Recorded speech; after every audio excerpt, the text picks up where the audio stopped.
Hello, ladies and gentlemen, and we are here today to kind of talk about some interesting news with the cop going completely AWOL, and I think should almost be immediately arrested. Uh, he decided to shoot on upon a kid with a burger. Yeah, you heard me right. Shoot upon a kid with a burger. Now, I don't know about you, but it seems like these cops are having horrible training, and I think police reform is needed. Now, there is a difference between police reform and police defunding. Police reform is taking all your police officers, reforming the training and redoing the training and making sure officers are having the correct amount of training and making sure it's all transparent to the public. Because that way we know that the officers are all doing this.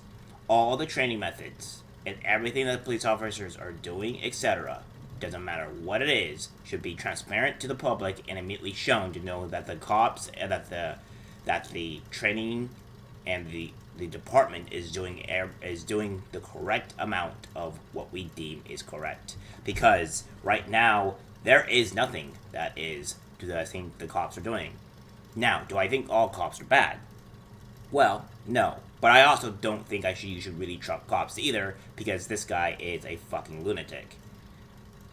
It comes to my attention here that these cops are going more insane, and that the training or the training that they're receiving is very, very, very poor. And the other mere fact is that the reform is not in place. Because instead of doing reform, people want to be pushing to defund the police.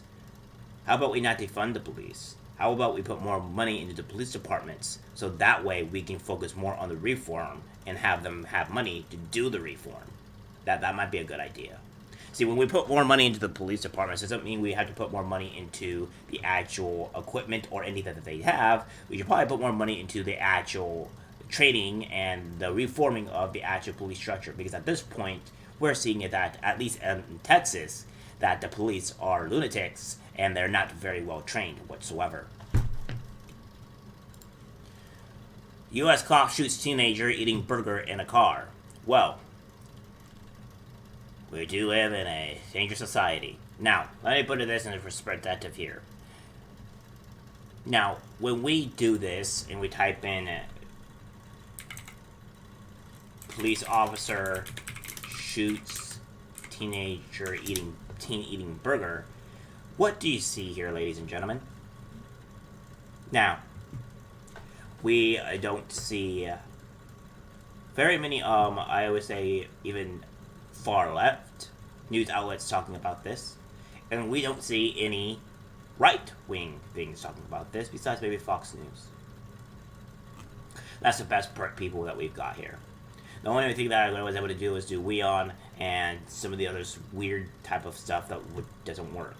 Even ABC News is talking a little about this, but it's like there's not a lot of news, and you would expect more of far left or more of a right wing, I guess, people talking about it, and they're not really doing much, which is kind of disturbing in that fact because you really want like the best type of news you can get, and they're not really talking too much about it. However, it is getting a lot of backlash online, so there's that. A police officer from San Antonio, Texas, shot a 17-year-old boy who was in his car eating a burger in the parking lot of McDonald's. The officer was later fired. The victim, Eric Cantu, is hospitalized with multiple gunshot wounds and fighting for his life. His attorney, Brian Power, said on Saturday, and NBC News reported.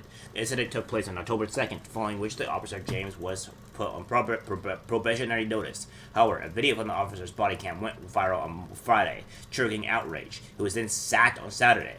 He, according to the reports, the San Antonio police officer was responding to an unrelated distress call at the fast food restaurant when he saw Cantu, who was unarmed, inside the car, police training commander Alyssa Campos said in a statement on Wednesday.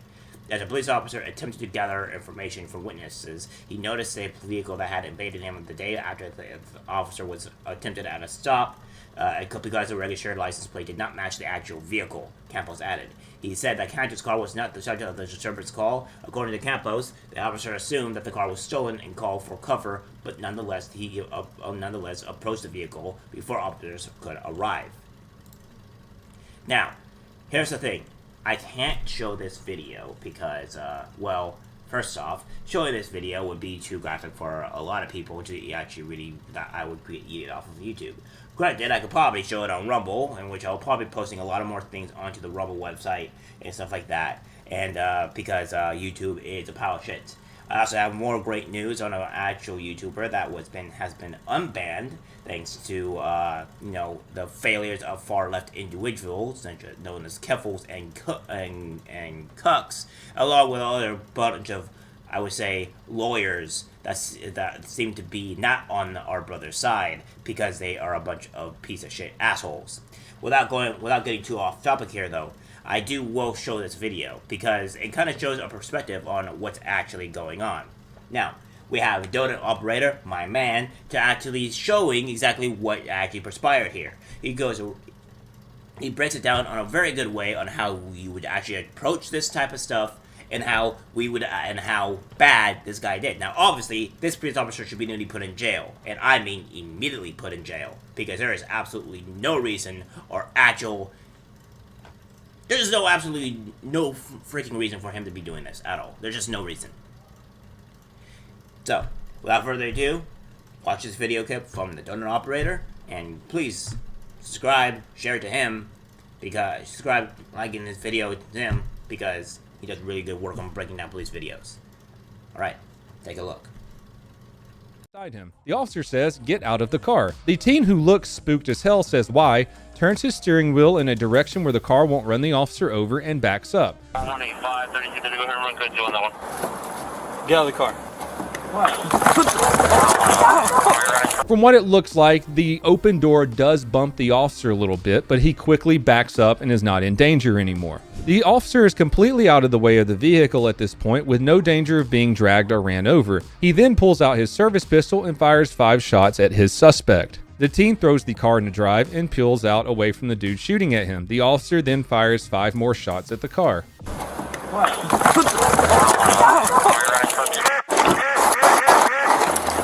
Shots fired! Shots fired! Shots fired!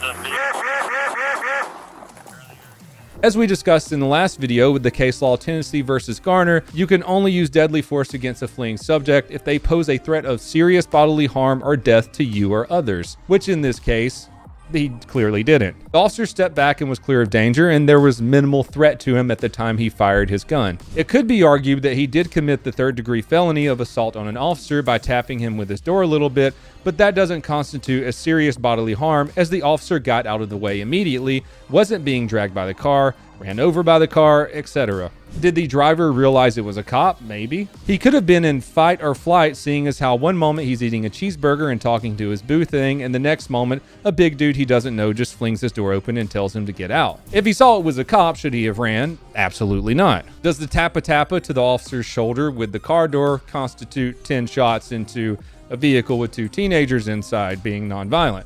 No. The San Antonio police chief agrees.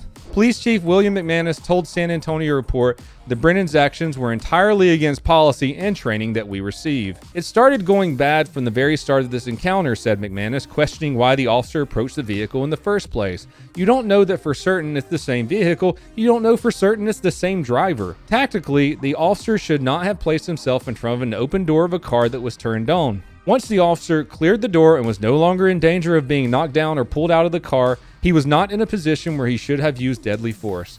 The second round of shots were also against policy. And there you have it.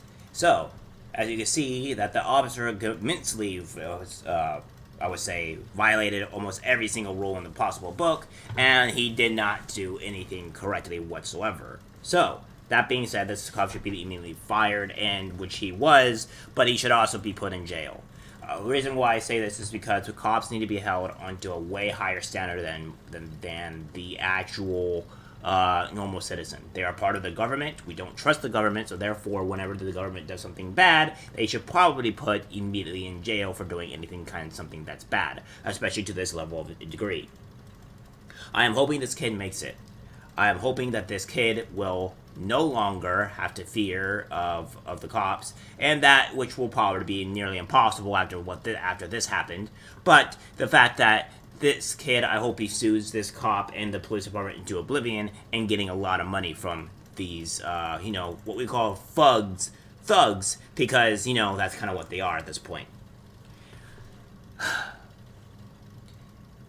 I don't know what you're doing with your cops, Texas, but you need some serious evaluation, because because I don't think it's a very good idea. And you're also painting that a lot of police officers are bad, which I know is not the case, but this also seems to be that your Texas officers are not good whatsoever.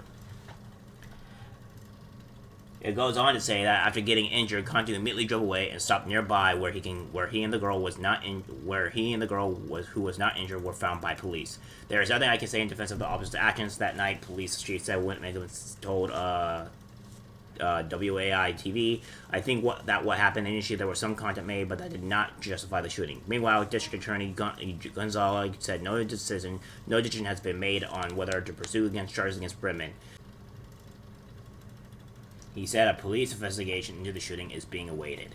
Which, I don't think there needs to be very much police investigation. It seems like it's clear cut that he shot this boy willingly and with almost evil intent. So we'll probably see him most likely getting jailed, but only time will tell. Hopefully he does, because he does need to see some jail time. He was already fired, so good luck. So good on that. But yes, I hope the kid pulls through, because justice needs to be served, and this guy needs to be put in jail, along with San Antonio Police Department getting heavily sued, so that way they can reform their actual police officer. They say it's not due to training, but I don't know, man. When you have officers going rogue like this, it's kind of hard to say that there's not a training issue, because he should have been back into the actual training facility to where he should know not to do this. And if that wasn't the case, then he should have been fired immediately. Alright guys, that's it for the video. Like, subscribe, share, and as always, take care.